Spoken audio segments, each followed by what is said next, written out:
the F1 Focus Podcast with MW Welman and Hendrik Verwoerd. Welcome back to Formula One Focus. We're going to be talking to Hendrik Verwoerd about last week's Bahrain Grand Prix. Some exciting developments in both the Formula One world and in the pits. Apparently some scuffles around there. And before I get there, please remember to subscribe to this channel. We're aiming to get to 1,000 subscribers as soon as we can. So without any further ado, welcome back, Hendrik. Hi, very nice to be back. Yeah, it was, for a change, we had an exciting Grand Prix. I mean, Japan was a snooze fest. China was a snooze fest. Australia was a bit better because of the conditions, but this is a proper race. I mean, it's a track that's famous for allowing overtaking, and we could see it. What were your impressions? Yeah, I mean, I defy anybody to say that was a boring race. There's absolutely no question about it. There were so many unknowns and so many factors playing a role in the outcome of individual battles and individual performances that it kept us basically guessing right to the end. Maybe Oscar Piastri's victory was substantial enough that it really wasn't in doubt. Well, it wasn't in doubt at all. But behind him there were a lot of battles going on. And I think Oscar has now certainly, put his hand up for the championship this year. It's very early still, only 4 races, but I think the indications are that he's certainly in the picture. There's no doubt about that. One must remember that the Bahrain track is one of the oldest in the Middle East Formula One track. It's been there since, 2004, I think, if I'm not mistaken. Yes. And it's never been resurfaced. Initially, for the first few years, it was a day race, very, very hot, and didn't really lead to a lot of exciting races. But the moment they switched it to an evening race, to a night race under spotlights, it became one of the events of the year that provides very exciting racing. That was to be expected, and that is what it delivered. The interesting thing is, I heard that the surface is actually older than some of the drivers. Well, so obviously, they're quite young lately, but that surface seems to be, straight from the moon. And there was a lot of excitement. You mentioned, I want to remind people, you've predicted Oscar Piastri will drive a title this year. And the more the season, progresses, the more I tend to agree with you, because I'm starting to seriously wonder about Lando Norris's mindset. To always go and be so negative. Somebody said, I think it was a Jolyon Palmer, said, please, consider the glass half full rather than half empty. And Lando's got this whole glass half empty kind of approach. What's your take on Lando's mindset? Andreas Stella said, no, there's no problem. I think there is a bit of a problem. What do you think? Well, that particular question was put to Lando. Don't you think that you putting yourself down all the time is affecting the way that you approach racing and is affecting your mindset? And his answer was quite simple. I've always done that. That's not something that has affected my success in the past. And he said, in fact, that if I suppress it, it will probably affect the way that I approach races. It will probably affect me mentally. So, it's worked for him in the past. You cannot argue with that. He's a multiple junior champion. He's obviously one of the fastest drivers on the grid. Certainly, in the car that he has a contender for the title this year. So, that's the question. I'm not going to profess that I'm some kind of a psychiatrist or a psychologist or anything, but it is clear that he carries his feelings very openly, and that he's very hard on himself, and that he's very self-critical. And the fact is also, if one stands outside and if you look into his situation, he does tend to make mistakes. He makes mistakes, and he does tend to blow hot and cold sometimes. He's not consistent on the track, and in terms of the way that he creates his results. So whether it worked for him or not, it seems to be something. His approach seems to be not allowing him not to be affected by little mistakes, and that in itself then leads to some mistakes being made. We saw it last year, and I'm afraid we've seen it so far this year as well. Whereas on the other side, and you quoted Andrea Stella about this, Andrea talking about Piastri, saying that there's not a lot of noise in his head. which I think is absolutely the perfect way of describing the way that that Oscar is approaching his racing. There's not a lot of noise going on there. He doesn't get flustered by anything. He doesn't get upset by anything much. At least he doesn't show it, and it also doesn't show in his driving. But for two, and it's not, people have been pointing this out ever since last weekend's Bahrain Grand Prix. There were two occasions this year so far in the 4 races that cost Piastri the lead in the championship. And the one was the little mistake he made in Australia in the wet conditions that caused him to drop well outside the points, and he had to fight back to get to the points in 9th position. And then the mistake he made in qualifying in Japan. That basically gave Max Verstappen the pole position, whereas on the entire weekend's performances, Piastri should have been in pole position in Japan, and had he been in pole position, he could have won that race. Obviously we don't know what would have happened. Nobody can say that, but on the face of it, those two mistakes have cost him quite dearly and has made him not leading the championship so far, because he could have finished second in Australia and he could have won in Japan. That would have given him, at this point in the series, on the calendar, it would have given him probably quite a substantial lead in the championship. So just talking about those two drivers, this is the problem that McLaren is going to have. Who's to say, by the way, that Lando might not get his mojo back? You cannot write him off now. I'm not saying we are, but we cannot, just discount him as a possible championship contenders. There are 20 races to go. It's very early in the season. We had 4 very different races so far on 4 very different tracks, and it's too early for any kind of definitive indication of the way in which the championship is going. Who says that Red Bull might not find a way of overcoming their numerous problems that they have? And that's a separate subject on its own anyway. But who's to say Mercedes will not be able to fight on all fronts with both drivers as the season progresses? George Russell has been having a fantastic season so far, considering where the cars come from, in the past. Who's to say Ferrari is not going to find a way to overcome their problems, and that Lewis Hamilton might not find a way of actually driving this car in the way that he wants to drive the car? So all of those things are still ahead in the championship, and that makes it very, very exciting. Talking about Red Bull, I mean, they went from winning in Japan to, struggling along to 6th and 9th place. And Max basically only be able to get past Pierre Gasly, the brick wall, as they call him, on the very last lap. And then afterwards, apparently, there was a big scuffle in the pits between Verstappen's agent, Helmut Marko, of all people. That agent must have, he must be very brave, let's call it that. I wonder if there's a lot of trouble in paradise there. More and more rumors coming out that Max might be leaving the season, but I can't see it. Where's he going to go to? Go to Aston Martin. Aston Martin was slower this year in Bahrain than they were 2 years ago when Alonso was regularly being on the podium. What's he really going to go to? If he wants to win, how can he jump into a weaker Formula One team? Any truth to those rumors, do you think? No, I can't see that happening either. And all of this speculation is probably more clickbait than anything else.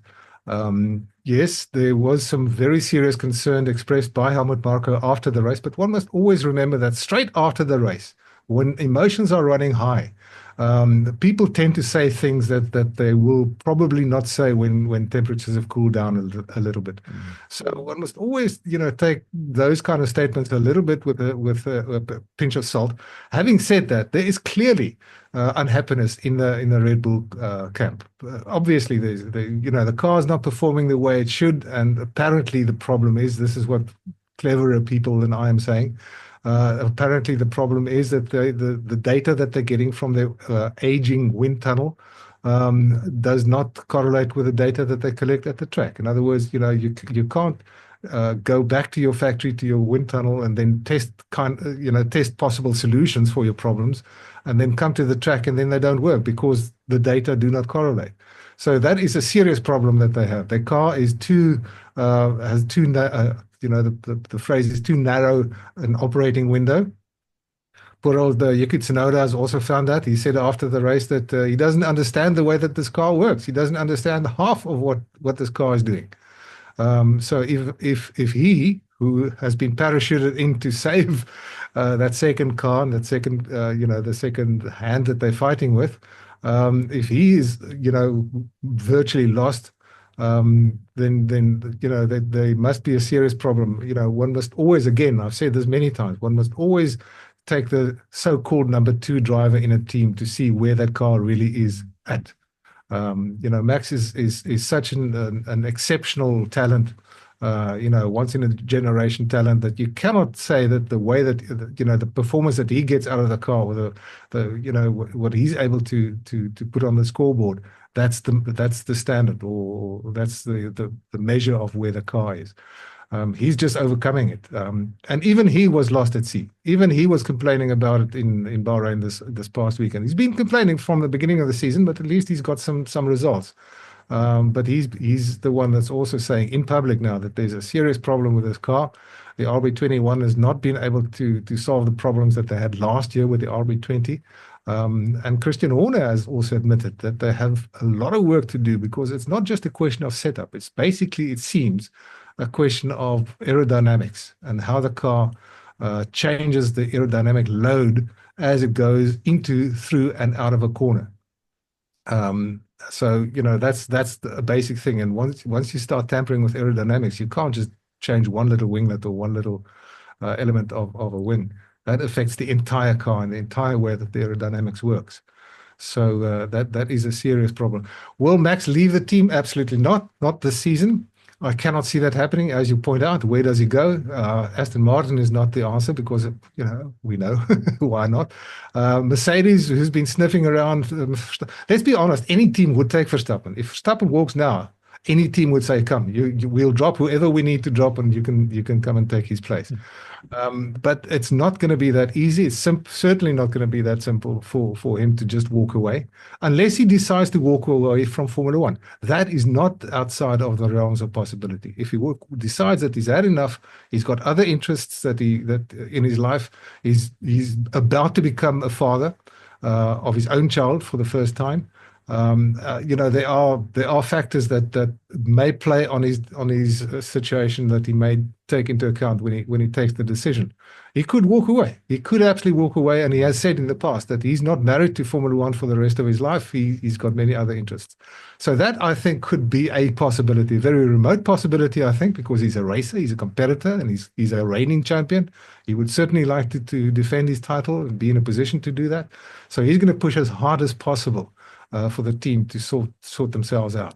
But is he going not to Aston Martin? Is he going to Mercedes? No, I can't see him going to Ferrari. I can't see him going to who else is he going to go to? So no, don't take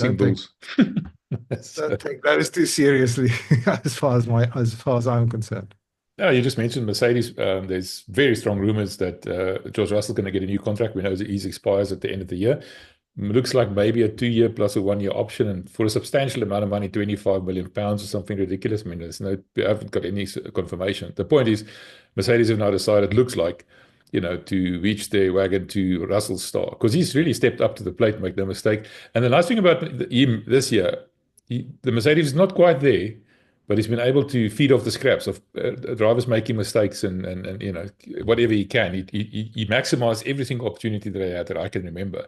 And I quite like that. So getting back to Red Bull quickly, remember last year, Red Bull also started off like a house on fire. And after Miami, McLaren came back and eventually won the championship. And the reason for that is, I think, remember a lot of big names started at McLaren beginning of last year. Rob Marshall, most prominently, coming from Red Bull. And by Miami, probably he would have had an input into the car. The question I'm asking is, Red Bull's got problems. Yes, they need to do things. Do they have the personnel to do that? Because they've lost Dan Fellows that went to Aston Martin, but I see he's now also leaving Aston Martin because Adrian Newey, the main aerodynamics guru, is now going there. Pierre Wache that's left there, all the people that are left at Red Bull, I wonder if they're really capable of, turning this very quickly sinking ship around. I don't know. That's a simple answer to the question. I don't know. I don't know these guys so intimately. I don't know. Excuse me. I don't know them. Their abilities that well. Probably, the guys that they do have at Red Bull, the senior technical people, are the best that they could get. Doesn't mean that they are necessarily the best around, but the best they could get. And one can also speculate whether The absence of Adrian Newey and the way that he used to maybe give them direction to work in, that could be a major factor. It could be a major factor, absolutely. I think, he's the man that we all know can see aerodynamic airflows, literally almost can see them. And very few other people, if anybody else, can actually do that to the degree that he can. They've got a plethora of problems.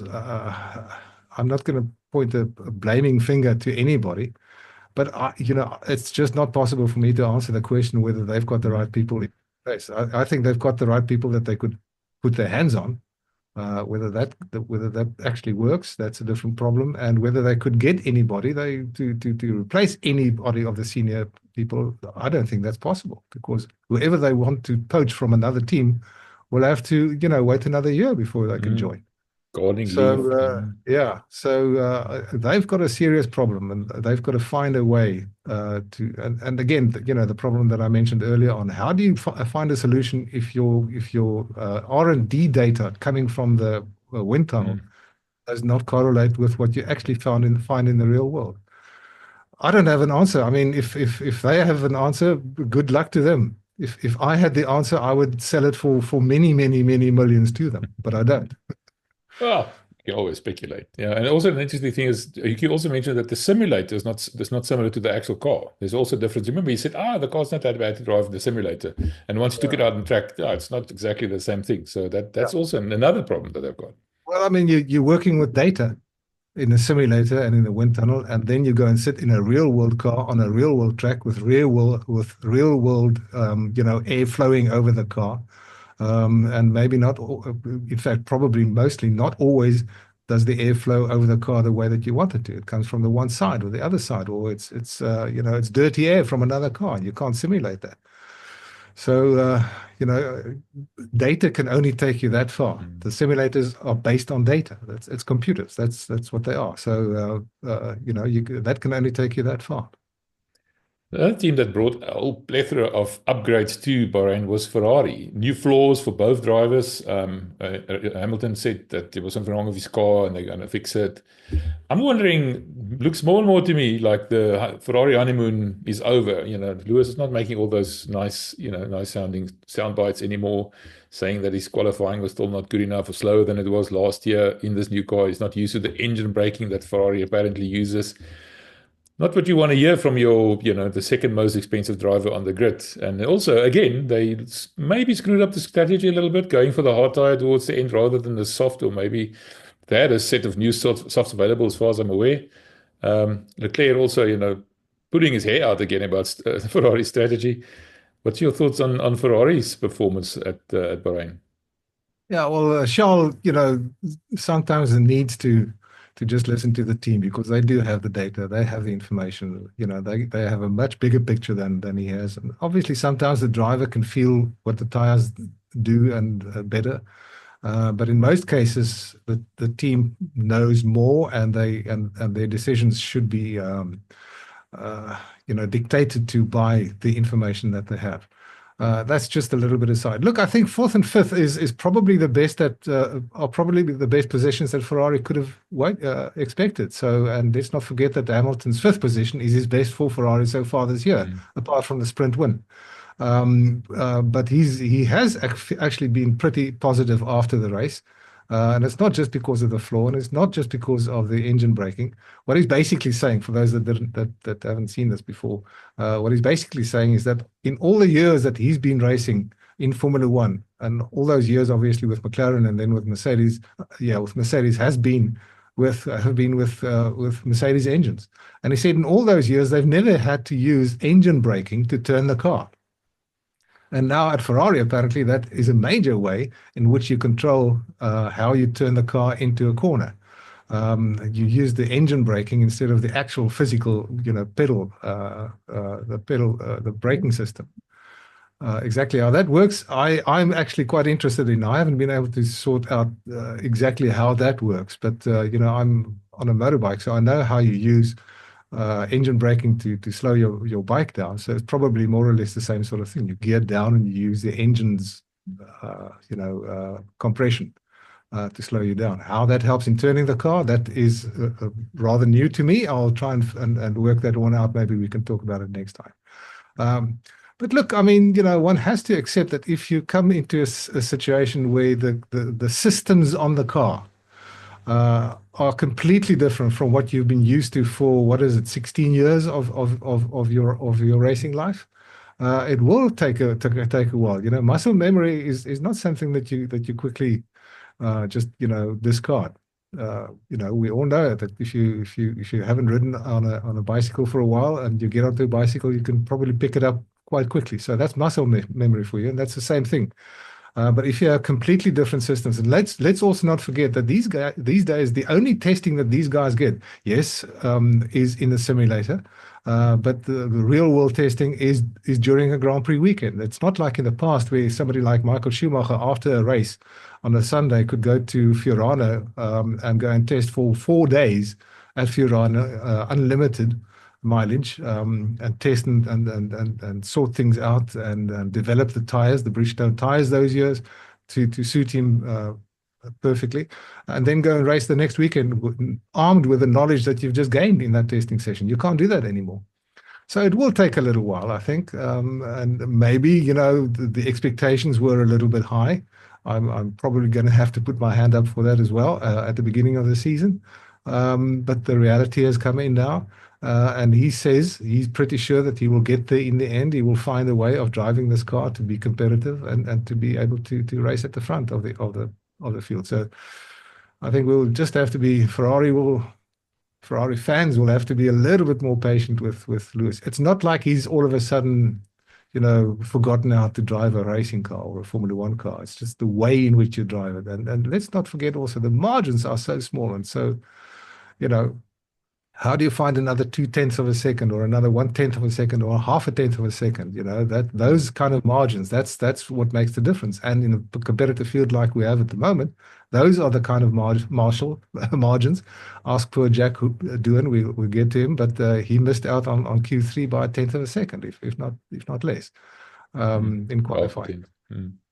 Just on this whole point of how complicated these cars are, MV, I just maybe want to make the point, going back to what we said earlier, George Russell doing so well so far this year.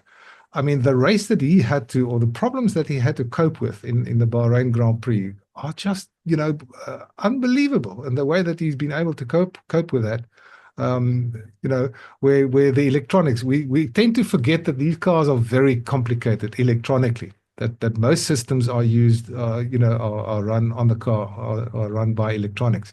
He lost his brake-by-wire system, which meant basically that the pedal in one corner would go to the floor, and in the next corner, the pedal would be so hard that he could basically not move it with his foot.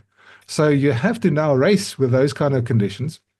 And then he lost his dash, his control, the display on his dash, on the steering wheel. So you don't know what setting you are running your diffs on, for instance, or how your brake balance is forward or backwards or whatever. And all those systems make these cars work. And if things go wrong, that is why also there was a problem with his DRS, why he was initially subjected to a steward's investigation. He pressed the radio button, and that opened up his DRS, his rear wing. It's not like he pressed the DRS button by mistake. He pressed the radio button to talk to his pit. I thought he pressed the radio button, but he thought it was that he pressed the DRS button by accident, but he thought it was a radio button. So he pressed the radio button and activated the DRS. Radio button, yes. Okay. Pressed the radio button, and that opened the DRS. He immediately realized what had happened and then closed it. And then went slower, to make up for the time he might have gained. Yeah, clever. So that's why he didn't get penalized, because he eventually did not gain any. The margins are small. He gained something like 0.12 of a second with the open DRS, which was open for about 1 second, and then in the next corner he slowed down enough to lose 0.2 of a second. And that eventually proved that he didn't get any sporting advantage out of it. Although technically he did, he did breach the regulations. But the entire situation was such, and up to now, when we're recording this, up to now, there's no answer on whether the whole situation was caused by an electronic problem in his car, or whether it was a wider problem caused by the FOM, or the Formula One timing system, because at some point, his transponder did not get picked up by the timing system, so therefore they couldn't calculate where he was and whether whether his DRS could open or not automatically. There was a problem with the timing system. We often saw that during the course of the race, that there was no positions, that whole table of positions on the left-hand side of the screen, because the timing system was out. So, amongst all those different problems, he still had to fight and try to hold on to his second place, with Lando Norris bearing down on him in the last few laps, and he was able to do that. His team boss, Toto Wolff, said he's actually the man who won the race, taking all those circumstances into account. So, one must always be, it looks easy from the outside. You sit down behind the steering wheel, you press an accelerator, and you've got paddles behind the steering wheel to change your gears, and you've got a brake pedal underneath your left foot. That's all you do. No, that's not all you do. I mean, all of these systems work together, and if they don't work together, you've got a serious problem. These cars are prototypes. They are basically works in progress, technical works in progress. They are not finished products. So things do go wrong. Also ask Red Bull with their timing system in the pits. Their robots or their traffic lights in the pits didn't work for some reason. They still don't know why not.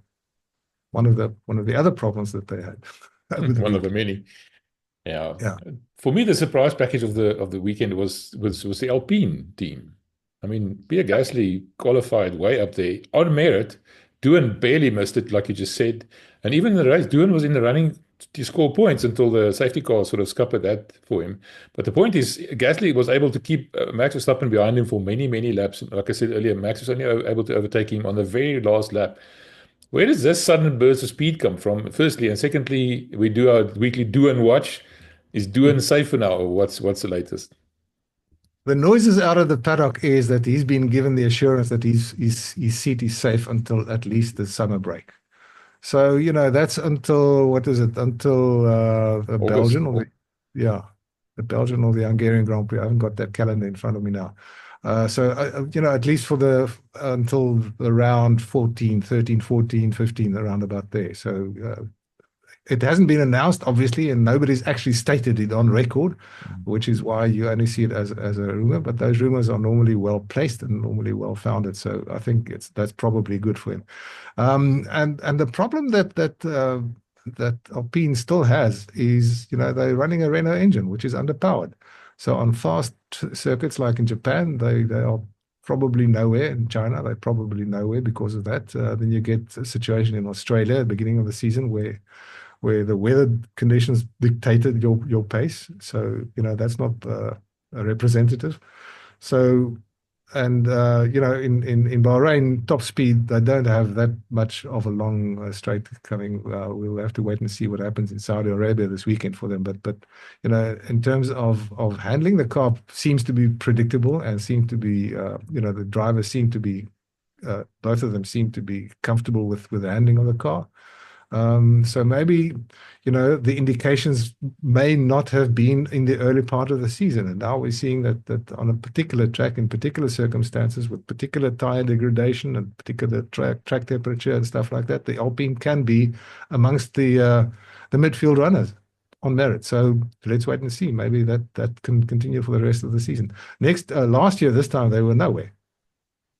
So obviously they found something in the meantime.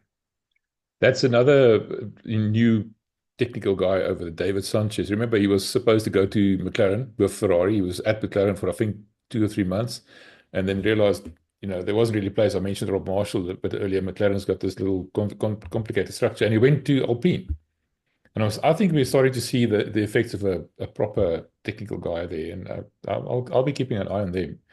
But you mentioned Saudi Arabia just now. I'm looking forward to this one. Nice, fast street tracks, lots and lots of corners, lots of excitement. This is one of my favorites. Also a night race. I'm looking forward to this. What can we expect? Yes, absolutely. It's the fastest track on the calendar, apart from Monza. I think they regularly run, 250 k's an hour plus. I think it's the average is around about 250 k's an hour. So lots of long flowing corners, fast, medium, and fast corners. Just one or two tight corners. I think there are two, or if I've got it in front of me now, two or three hard stopping areas from a fast straight and so on. This is another race where temperature can play a role. We are a little bit closer to the Middle East's summer now than last year this time. Last year this race was the second race on the calendar. You'll remember that the first two races were Bahrain and Saudi Arabia, and they had to be run before the middle of March because of Ramadan last year. So it's this year, the Saudi race is about a month later than last year's race. And I checked last year's track temperature on race day, and also it's also a night race, of course. Was very similar to Bahrain, 35, 36 degrees track temperature during the race in Saudi Arabia last year, Jeddah, or the Corniche circuit as it's known. I'm not sure. We can expect probably slightly higher temperatures because we are closer to the Middle Eastern summer now. It's towards the end of April. That could play a role. The track surface is very new. The first race was only in 2021. I don't think, as far as I can gather, that there's been any resurfacing or done of the track so far in the last few years. And last year was basically a one-stop race, except that last year's race was interrupted fairly early, I think after lap 6 or 7, with a safety car. Our friend Lance Stroll had parked his car in the wall. That brought out an early safety car, which meant that most of the guys had to obviously take advantage of that and then extend their second stint on the hard tires for something like 44 laps on the hard tire, the final stint. So tire management was a major factor last year. I'm not sure whether we're going to see the same this year, because if I'm not mistaken, Pirelli is bringing a step softer tire for the Saudi race this year than they did last year. Now, if the temperatures are higher and the tire range is one step softer, then tire management is certainly going to play a major role, and that would I think benefit a team like McLaren. I think Red Bull is going to struggle if those are the conditions, because tire management in those kind of conditions is not very easy for the Red Bull RB21. Are we going to see a two-stop race? That's quite possible. Are we going to see rain? No, I don't think so. Yeah, well, no prizes for guessing that. It's interesting that you said the tires are going to be slightly softer, because everybody was raving about the soft tire this weekend, and the hard tire was nowhere. None of the cars looked good on the hard tire. I'm quite excited about that. But in terms of looking at the cars now, the teams, if McLaren can get to the front of the grid again, they're probably going to run away with this. This car is just so much faster than everybody else at the moment. During practice for the Bahrain Grand Prix, everybody thought they're going to lap everybody else basically during the race. They were that far ahead. Didn't pan out exactly that way. I wonder how much that was down to just managing his pace like Oscar did, and Lando simply not being able to pass, George Russell on track, even with all these problems. That McLaren is very good when it's got clean air in front of him, but the moment it starts following, it sort of falls back a little bit. Not that powerful, but I suspect they must still be the favorites. Oh yeah, no question about that. And qualifying is going to be important. If McLaren can lock out the front row, I think that's theirs for the taking. On current form, I think it's going to be Oscar that's going to be the man to beat this weekend. Again, depending on tire management and things like safety cars. A safety car can always, we've seen that many times in the past, can throw a big spanner in the works, depending on where you are when the safety car comes in. The McLarens were pretty lucky in Bahrain that both of them were not yet at the pit entrance when the safety car was called out. Had Oscar particularly being past the pit lane interest, he would have been caught out big time in Bahrain last weekend. So that's a throw of the dice. It could happen for you to your advantage or to your disadvantage. That could just happen. I suspect we're going to see at least one safety car this weekend, because 27 corners That's the most of on the entire calendar. 27 corners, and those are 27 opportunities for people to push a little bit too hard and over the limit and get it wrong and, park your car in the wall. Although these guys seem to be this bunch of drivers seem to be pretty good at the self-discipline required not to, especially the first few laps of races. We haven't seen, if I recall correctly, any first corner or second or third corner incidents straight after the starts so far. They keep their positions pretty well. I see they've taken 2 steps up. Now it's a C3, C4, and C5. Last weekend was C1, C2, and C3. So last week's soft is this week's hard. Yeah. That's interesting, and they're right about that time, but I'm not sure about the conditions. It might be a little bit different. Okay, I'm looking forward to that one. Other news in Formula One this week is, of course, the meeting that the engine manufacturers had with the FIA, Mohammed bin Salman, beginning of the year, sort of, out of nowhere, raising the possibilities of maybe going to V10s. What happened to that meeting? Are we going to see V10s, or was it just a flight of fantasy? No, I don't think we're going to see that in the near future, at least. The meeting was basically to test the waters. We've spoken about this, why bin Sulayem came with the idea and whatever. So what they did on Friday in Bahrain was get the tire manufacturers together and test the waters to see what is the engine manufacturers. The engine, sorry, yes, the engine manufacturer. Thanks. What's the appetite to change the current scheduled engine regulations in any way? Currently, we're going to see a new engine next year and a new aerodynamic bodywork and everything next year. And they wanted to find out, could we maybe bring in and make a change earlier than the scheduled 2031? The current or the new dispensation will run out at the end of 2030. So and that is still unknown. What is going to happen in 2031? So that's the key. The decision needs to be taken at some point. What are we going to do after the current situation, after the new dispensation comes into play next year? So they discussed that, and clearly, the likes of Honda and Audi were not happy about any change, because they've already spent huge amounts of money, and next year's regulations are basically the reason why Honda decided to come back and why Audi decided to come into Formula One. So they're not very keen on changing it. So that's not going to happen. The question was, can we bring in maybe a change in 2028 or 2029 if next year's regulations don't work and we find that one manufacturer is way better than the others? We don't want to have Mercedes situation in 2014 again.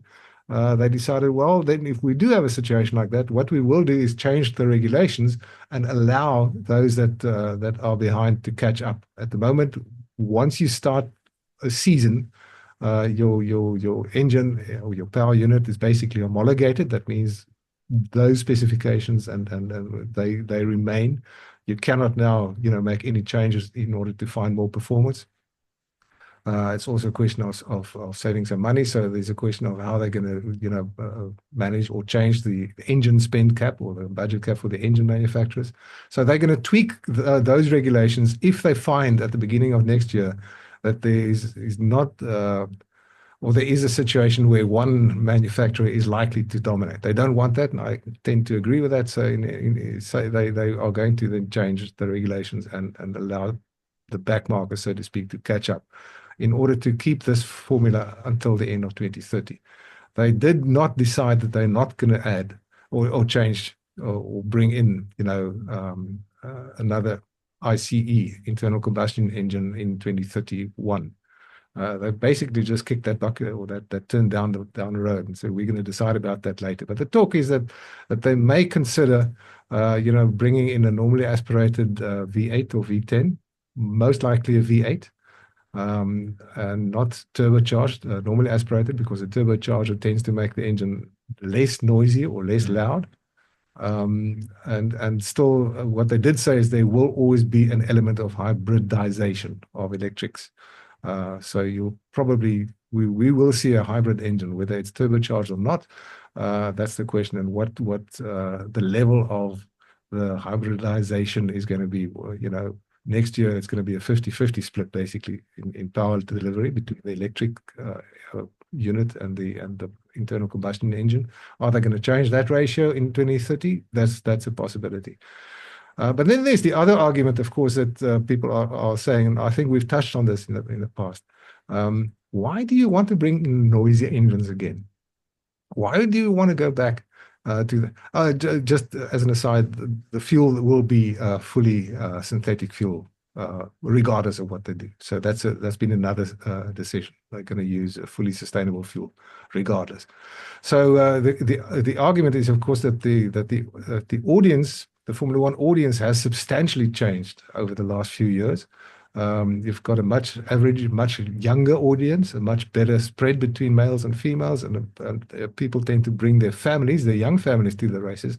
Now you want to go back to the ear-splitting noise that I fondly remember in the middle and early 2000s, late 2000s, of the V8s and the V10s.